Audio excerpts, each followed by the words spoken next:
أشهد أن لا إله إلا الله وأشهد أن محمدا رسول الله.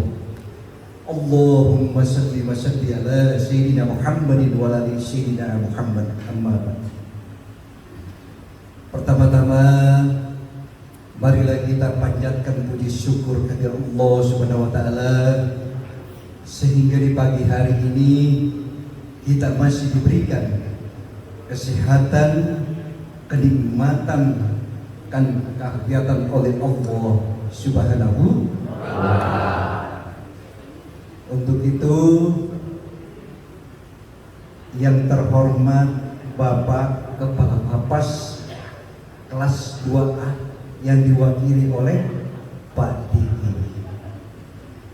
yang terhormat Pak Ahmad, saya tidak bisa sebut satu persatu jabatan mereka ini. Yang ketiga Pak Irlan, ini beliau ini sudah cukup lama katanya menjadi kepala bagian tata usaha. Saya banyak berterima kasih dapat bisa menghadiri Maulidin Nabil Karim. Pertama-tama beliau ini, Rasulullah ini sebagai uswatul hasanah, membangun umat sebagai rahmatan lil alamin. Rasulullah sallallahu alaihi wasallam begitu besarnya tantangan, ujian, rintangan, bahkan sampai mau diadakan pembunuhan. Ini kalau kita mau lihat, yang di sini semua yang mendapatkan suatu kebahagiaan, ya. Rasulullah umur 2 tahun itu sudah ditinggal oleh bapak. Umur 6 tahun itu sudah ditinggal ibu. Umur 9 tahun sudah mulai berdagang ke pemangsam antara lintas negara. Beliau ini tidak cengeng. Tantangan, rintangan, gemblekan, cobaan, bahkan sekeluarga mau dibunuh dan termasuk fitnah. Coba kita lihat Allah.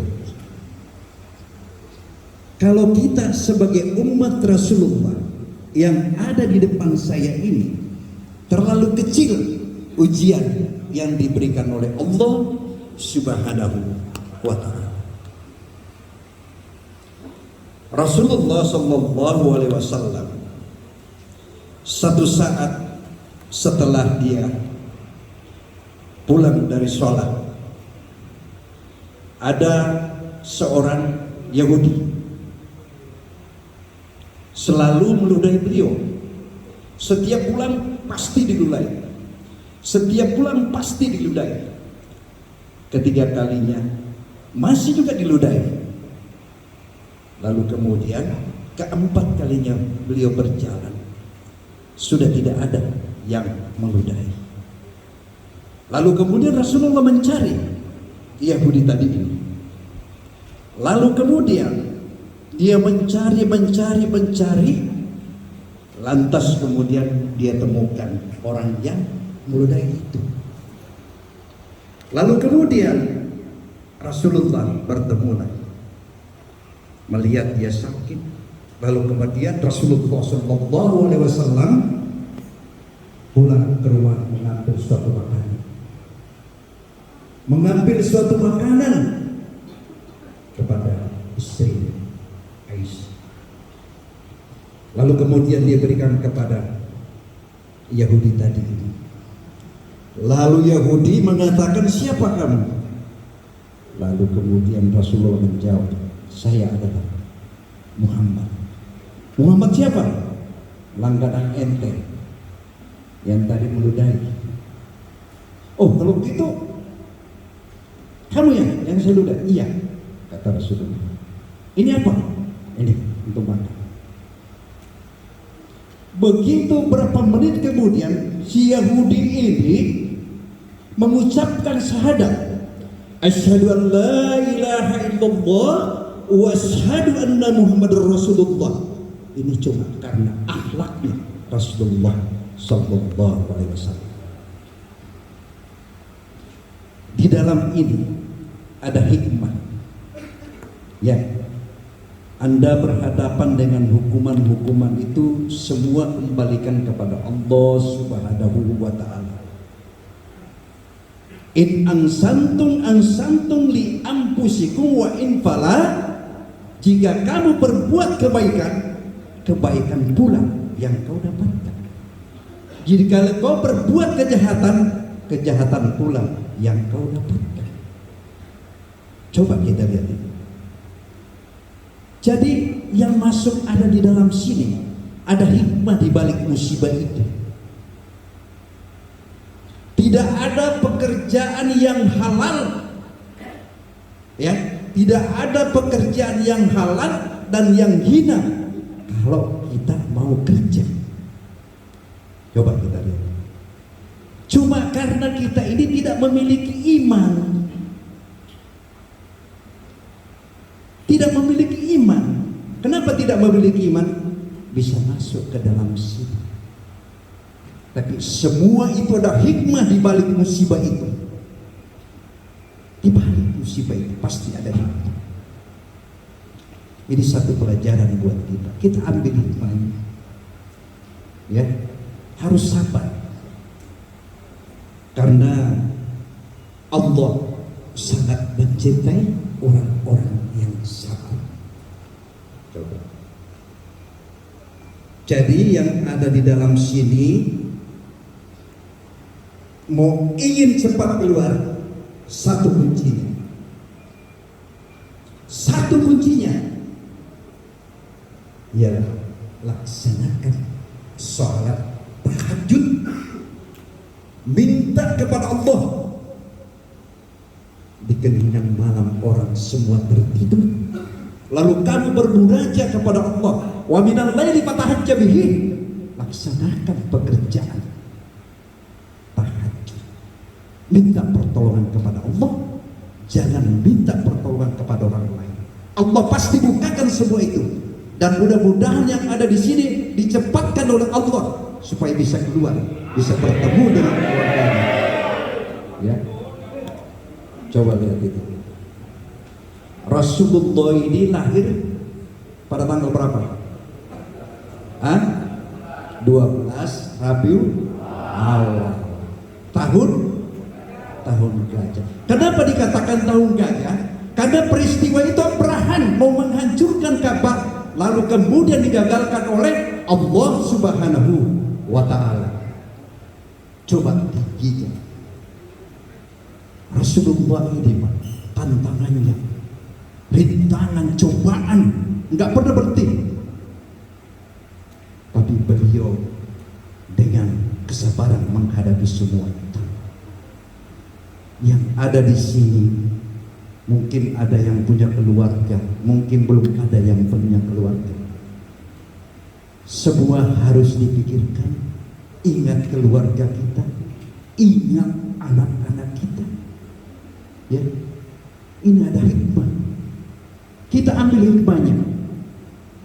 Mungkin setelah keluar di sini, lalu kemudian Allah menurunkan satu kenikmatan bahwa ini salah satu pengalaman yang saya harus alami dan kemudian tidak akan melakukan terulang kembali di tempat ini. Ya, coba kamu lihat, nggak usah takut, laksanakan sholat, minta kepada Allah. Ya, satu saat coba lihat Rasulullah malam pada saat Aisyah tidur, dia melihat Rasulullah sholat, masih sholat juga. Aisyah tidur lagi. Kemudian dia lihat suaminya lagi Rasulullah, masih sholat juga, beliau tidur lagi. Ketiga kalinya sepertiga malam, Aisyah bangun melihat saudaranya, melihat Rasulullah, kok masih sholat? Dihampiri, ya Rasulullah, apakah kamu sangka kan sudah dijamin oleh Allah semua dosa-dosa, lalu kenapa terlalu giat untuk melaksanakan beribadah? Kata Rasulullah, apakah kamu tidak senang melihat aku sholat? Semakin diampuni oleh Allah Subhanahu wa taala, semakin saya harus melaksanakan ibadah kepada Allah Subhanahu wa taala. Coba kita lihat itu. Beliau itu Rasulullah kalau memanggil istrinya itu ya Humairah. Ya Humairah itu pipi kemerah-merahan seperti tomat mengkel. Cantik. Ya kalau yang ada di sini nanti kalau datang suaminya dikasih tahu suami. Kalau dia datang suami mengantar makanan atau tidak istri yang datang mengantar makanan, sampaikan salam dia. Panggil saja ya Humairah. Pasti dia kaget. Kenapa dipanggil saya Humairah? Kata siapa? Itu Ustaz supaya kau cantik. Coba. Jadi jangan ada di tahanan yang panggil istri. Kalau datang istri itu bawa makanan, panggil dia Humairah. Ya, pipi kemerah-merahan, cantik sekali. Jangan melihat istri begitu datang ambil bawa nasi lalu kau bilang, sini hitam. Nggak boleh dipanggil hitam. Ya, kalau hitam ini bahasanya bolong, bocor kalau bahasa Sundanya. Kebetulan saya Sulawesi saya itu di Parepare, ya. Coba tahun 83 merantau di Jakarta, 83 di Jakarta itu merantau. Saya punya gaji waktu itu cuma 7.500 per minggu, kerja di salah satu bengkel di Salemba itu tahun 83. Coba. Karena Rasulullah begitu diberikan satu ujian, tantangan dan rintangan, beliau bermunajat kepada Allah, ya Rabb, berikan hidayah. Diberikan hidayah Allah. Jabatan, pangkat, anak, istri semua sekedar titipan oleh Allah Subhanahu wa taala. Ya. Lalu kemudian jabatan, Pak, pangkat kita ini cuma sekedar titipan. Kapan Allah yang mau mengambil semua itu? Innalillahi wa inna ilaihi raji'un. Lalu kenapa kita harus sombong? Ya, apa yang kita harus sombongkan di hadapan Allah? Semua titipan. Ya, titipan istri, titipan anak, ya, titipan rumah, titipan mobil, semua titipan. Jangan bersifat sombong karena sifatnya adalah titipan. Titipan yang diberikan oleh Allah harus dijaga baik-baik. Ya, jaga baik-baik. Makanya yang ada di dalam tahanan ini, ya harus juga baik-baik. Saya terharu tadi, terharu melihat semua tahanan, luar biasa ini. Ini salah satu contoh juga yang bisa kita lihat. Saya kemarin di Sulawesi juga lihat seperti ini, sehebat ini, sehebat ini.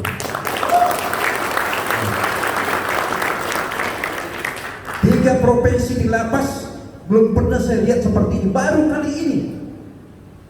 Lapas kelas 2A Bogor, luar biasa.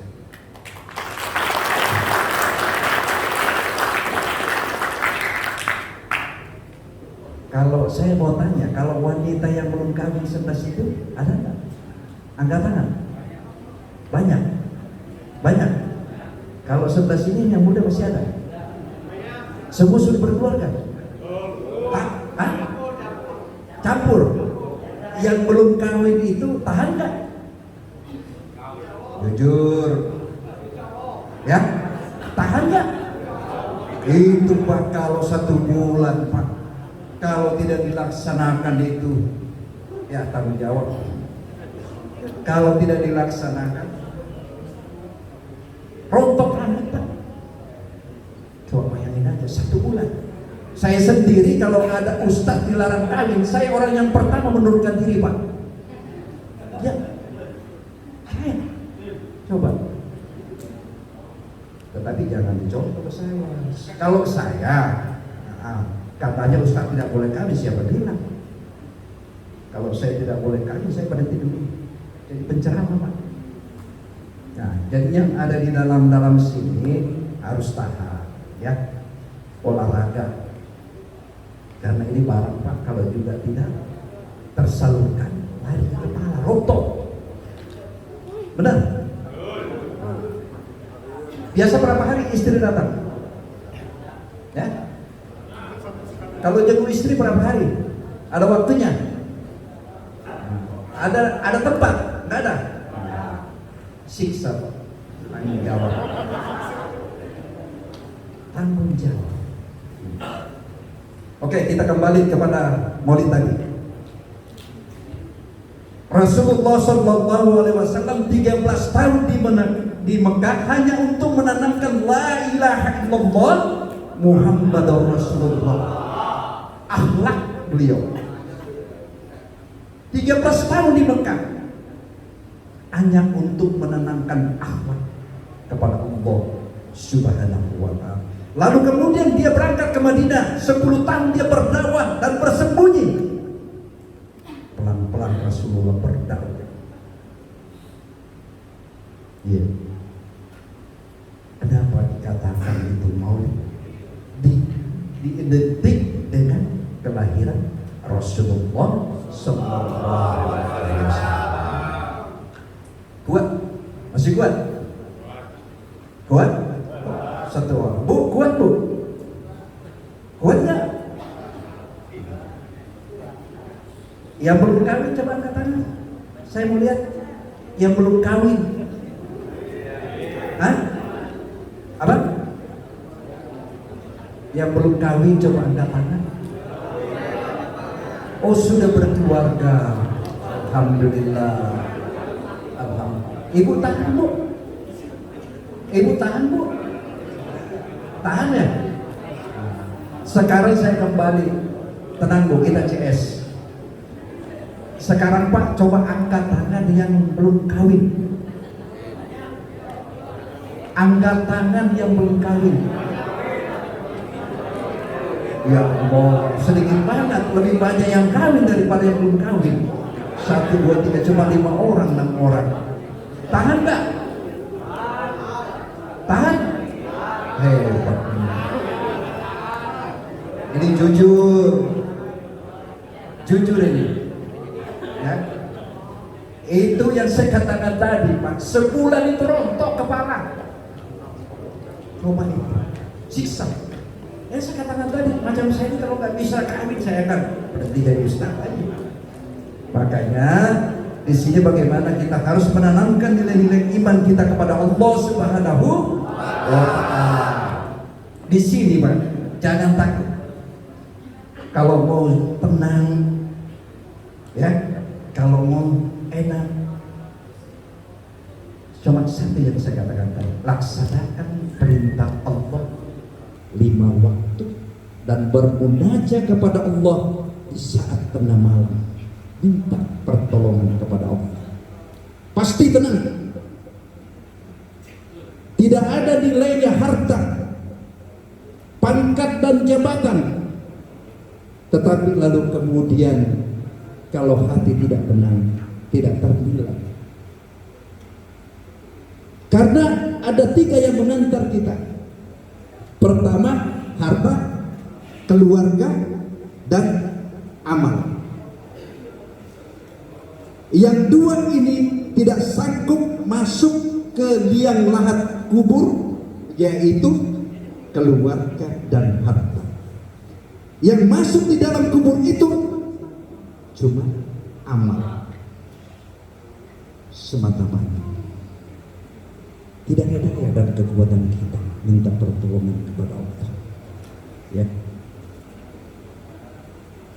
Wah, itu hebat juga di belakang itu. Serius. Ya. Mohon maaf kalau saya meneliti semua itu, saya periksa satu-satu Pak. Ada yang serius, kalau ada yang mau main handphone, hentikan dulu supaya bisa terarah ceramah saya.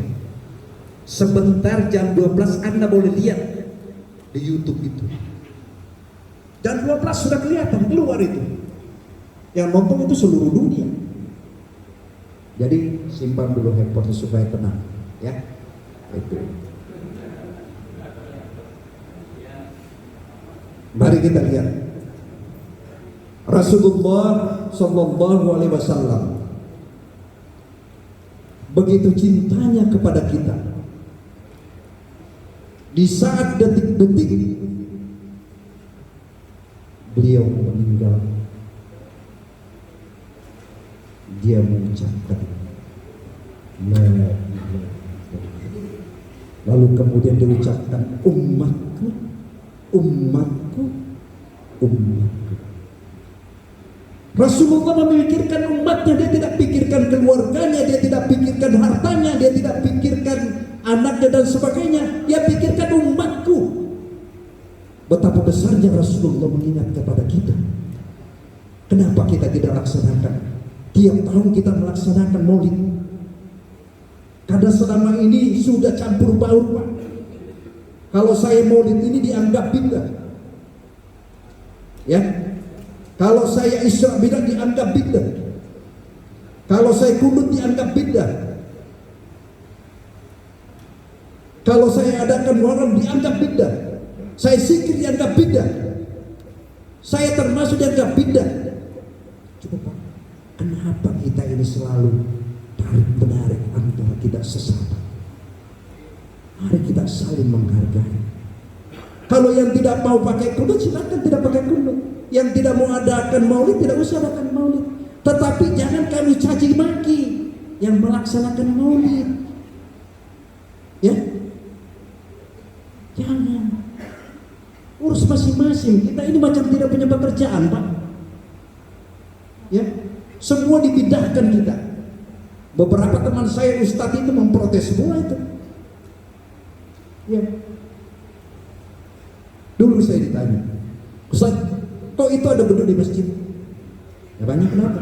Saya bilang, itu kan zaman Rasulullah nggak ada. Ya memang nggak ada. Tapi beduk itu bukan salah satu melakukan hal itu, karena beduk itu adalah budaya. Itu budaya. Itu hebatnya Wali Songo. Begitu diadakan apa? Beduk, itu satu kampung mendengar. Itu kehebatannya Wali Songo.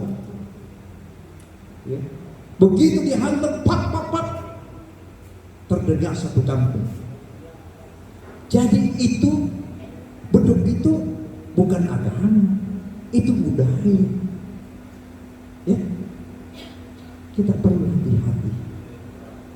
hati-hati. Ya, sekarang ini coba kita lihat, lebih banyak itu yang melakukan ini mungkin barangkali hobi TikTok. Kelihatannya tampan TikTok semua ini. Ya, jujur Bu ya. Ini. Oke, kita lanjutkan lagi. Begitu kita dimasukkan di dalam lut, yang pertama diisap adalah sholat kita. Berapa lama kita di dalam? Itu coba urusan Allah. Kita tidak tahu itu rahasia. Mohon maaf Pak, saya minta maaf karena selama ini pejabat-pejabat kita ini dalam ceramah saya, coba kita lihat itu betapa siksanya kita rakyat sekarang. Dikorupsi oleh pejabat kita Pak, dikorupsi oleh pejabat kita. Pejabat kita ini takut atasan tapi tidak takut sama Allah. Kenapa saya katakan? Kita ini rakyat membayar pajak motor, membayar pajak mobil, membayar PBB, membayar listrik, ya, membayar air. Semua kita bayar. Lalu kemudian dikorupsi oleh pejabat kita. Yang saya katakan tadi, pejabat kita ini takut atasan tapi tidak takut sama Allah. Ya. Jadi jangan Jadi kalau ada yang merasa tersinggung di sini, mohon maaf. Nggak ada kan? Saya kira Pak Denny sudah tahu. Jadi oleh karena itu mari kita tingkatkan nilai-nilai iman kita kepada Allah Subhanahu wa taala. Karena Rasulullah SAW ini begitu tantangan, rintangan dan ujian yang diberikan oleh Allah Subhanahu wa taala. Yang saya katakan tadi, harus sabar menghadapi semua ujian yang diberikan oleh Allah Subhanahu wa taala. Di balik musibah pasti ada hikmah. Kita ambil itu hikmahnya. Ya. Kemarin baru kita terasa persepak bola kita di mana itu? Malang ya. Berapa ratus yang meninggal? 131 orang. Coba. Tapi ini salah satu, ya kita melihat, kita nggak menyalahkan siapa-siapa. Yang namanya musibah mau datang, ya siapa yang mau nolak? Kalau Allah yang mau. Apa yang tidak kalau Allah yang mau? Pasti jadi. 131 yang korban. Mulai anak kecil dengan bapak. Bahkan ada tarik-menarik, ibunya panggil anaknya itu melihat bapaknya. Lalu kemudian tidak bisa melakukan, sehingga istrinya langsung lari keluar, sehingga istrinya itu selamat. Lalu kemudian anak dengan bapaknya meninggal di tempat. Coba lihat. Ya. Kita jadi prihatin, Pak. Kalau saya tidak menyalahkan siapa-siapa, namanya musibah. Cuma karena ada yang memprovokasi salah satu. Padahal masalah ini persepak bolaan kita sudah bagus, Pak. Bagus sekali. Kita lihat liga-liga itu luar biasa itu. Iya. Coba kalau kita lihat nonton semua. Karena kesebelasan itu, saya pernah berbicara di dalam ceramah saya itu. Kesebelasan itu tidak pernah yang dikatakan menang. Satu saat dia akan kalah. Ya. Hari ini saya menang, besok saya kalah. Hari ini saya kalah, besok saya menang. Karena kenapa? Persepak bolaan kita ini bagaikan roda pedati. Kadang kita turun, kadang naik. Ya. Coba kita lihat. Jadi saya berkomentar dalam ceramah saya itu, saya juga tidak menyalahkan siapa-siapa. Coba ini pengalaman buat kita supaya tidak terulang lagi. Saya mengingatkan itu. Dan saya orang yang pertama angkat bicara. Jadi saya bicara apa tadi? Yang sampai sudah keluar judulnya berbeda. Tapi keenakan saya cerita begini. Kalau saya sudah ceramah mau berhenti. Sanggup? Mau berapa menit? Ibu sanggup? Berapa? Berapa menit? Hah? Sampai malam. Allah. Jadi ini kan sifat-sifat yang kita ambil. Bagaimana kita punya akhlak. Ya. Karena di dalam sini mohon maaf sekali, mohon maaf. Kenapa bisa terjadi, bisa masuk di sini? Karena ada satu yang kita tidak miliki, ialah nilai-nilai iman. Yang saya katakan tadi, tidak ada pekerjaan yang hina kalau kita mau kerja, asal pekerjaan itu yang halal. Tidak usah khawatir. Semakin kau mendekati kepada Allah, semakin dia bukakan pintu. Kemana lagi kita minta pertolongan kepada Allah Subhanahu wa ta'ala? Tidak ada lagi. Tidak ada lagi. Jadi memang membutuhkan suatu kesabaran. Karena sabar ini. Lalu kemudian satu yang tidak boleh kita miliki ialah sifat-sifat sombong. Sombong itu kata Rasulullah, orang yang paling tercela sifat-sifat orang yang sombong, lalu kemudian Allah murka orang-orang yang sombong. Apa sih yang kita mau banggakan dalam kehidupan ini? Di dunia hasanah wa fil akhirati hasanah. Boleh capai duniamu, tapi jangan lupa akhirat. Coba besarnya Begitu juga Rasulullah diberikan suatu ujian. Ya. Karena beliau punya akhlak yang mulia, diutus oleh Allah Subhanahu wa taala sebagai rahmatan lil alamin. Ya. Mari kita mengingatkan semua, ya, jangan ada yang gelisah dalam kehidupan ini. Jangan ada yang gelisah. Kalau mau ingin sukses dalam kehidupan, laksanakan perintah Allah. Coba itu yang didasarkan. Ya, tidak ada satu kebahagiaan yang dikatakan harta yang kita miliki, tapi lalu kemudian tidak ada kebahagiaan. Apalah artinya kita hidup kalau dengan kesusahan yang kita menghadapi semua itu.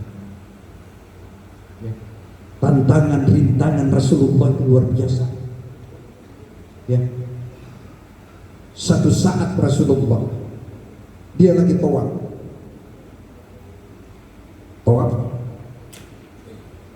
di Mekah itu, keliling Ka'bah. Ada salah seorang, ya namanya orang-orang kafir ini kan selalu mengejar Rasulullah SAW. Putaran pertama belum, putaran kedua belum, putaran ketiga dia mengetahui, ya Rasulullah ini kan punya asistennya nih malaikat Jibril, Pak. Kata malaikat Jibril, Muhammad, ada yang bunuh-bunuh, ada yang mau ingin membunuh kamu itu dari belakang. Hati-hati, ganti Roger gitu. Itu bahasanya. Tapi tidak seperti itu. Coba Rasulullah sudah mengetahui kalau dia mau dibunuh. Begitu dia nengok ke belakang, dia beritahu kepada Yahudi tadi ini bahwa, kenapa? Kata Rasulullah, kenapa tadi saya mau dibunuh?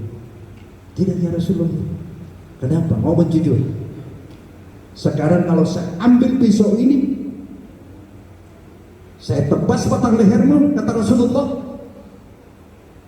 Tidak ya Rasulullah. Ampun. Beliau sangat lemah. Jelas-jelas mau dibunuh. Coba Pak, kira-kira Bapak kalau di sini ada yang mau bunuh, dilawan nggak? Bisa dimaafkan nggak? Nggak bisa. Inilah akhlaknya Rasulullah Sallallahu Alaihi Wasallam. Cuma mau dibunuh, Pak. Mungkin kalau kita ini yang mau dibunuh, lantas kemudian kita tahu yang membunuh kita, pasti kita akan bunuh. Tapi Rasulullah tidak. Ini salah satu akhlak yang diberikan oleh Allah Subhanahu wa Ta'ala. Ini coba kita melihat akhlaknya beliau ini luar biasa. Ya, sangat sabar, sangat dicintai. Kita melaksanakan ini maulid ini luar biasa, Pak. Hampir seluruh pelosok dunia setiap tanggal 12 Rabiul Awal. Coba kita melihat ini. Ini masih mau terus nggak? Oke. Ya. Sudah 10:30 ya. Pak Diki masih? Pak Oman? Terus? Saya ini Ustaz, Pak. Jangan seperti tukang parkir, Pak. Terus. Iya. Saya Ustaz, disuruh terus. Saya nggak sanggup, Pak. Apalagi perjalanan Rasulullah SAW, beliau ini di yaumil qiyamah nanti, Rasulullah ini minta setiap hambanya diberikan ujian, dia minta, ya Rabb, jangan dikasih sukses mereka. Lalu kemudian dia meninggal, dia berdoa lagi, ya Rasulullah, ya Allah, selamatkan umatku, selamatkan umatku. Betapa besarnya Rasulullah mengingat kepada kita.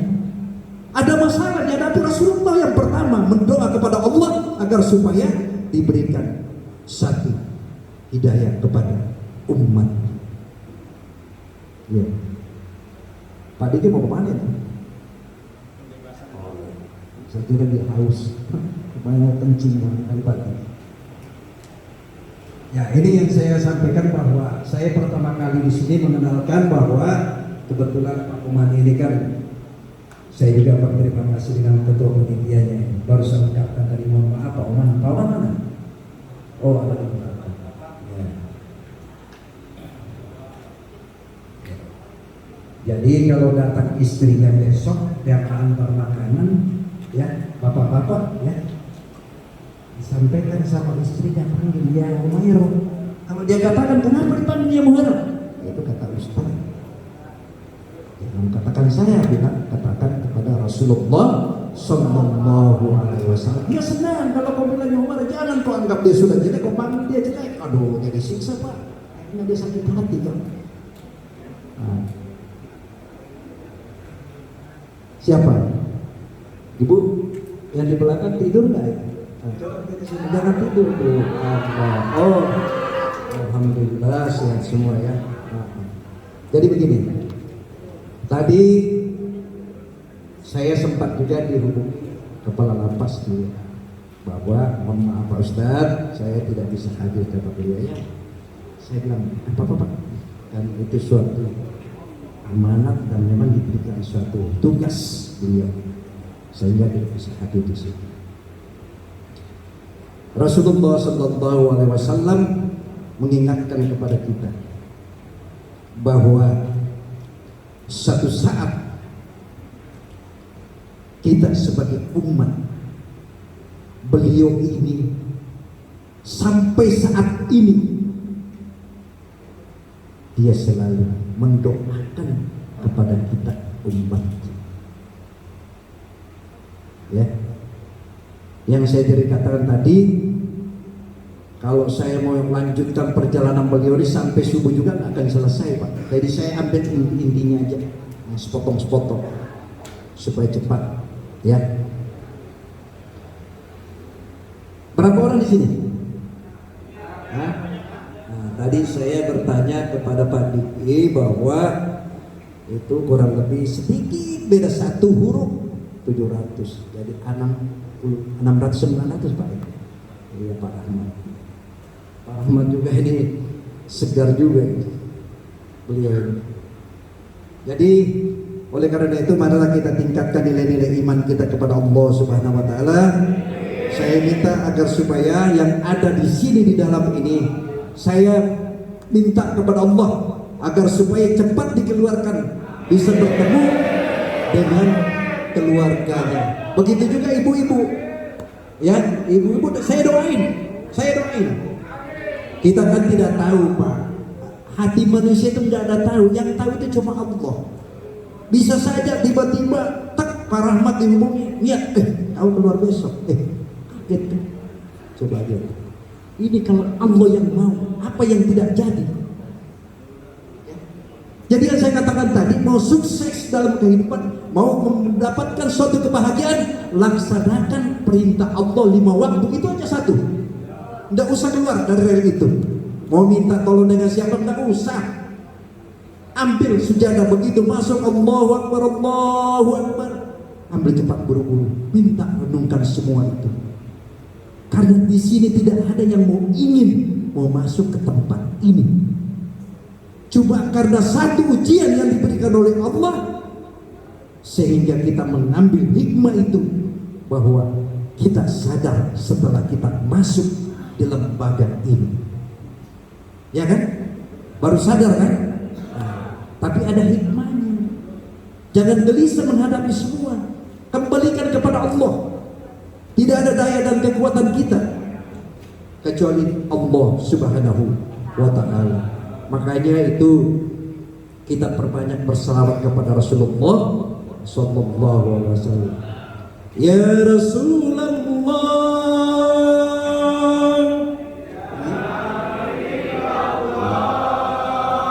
ya Rasulullah,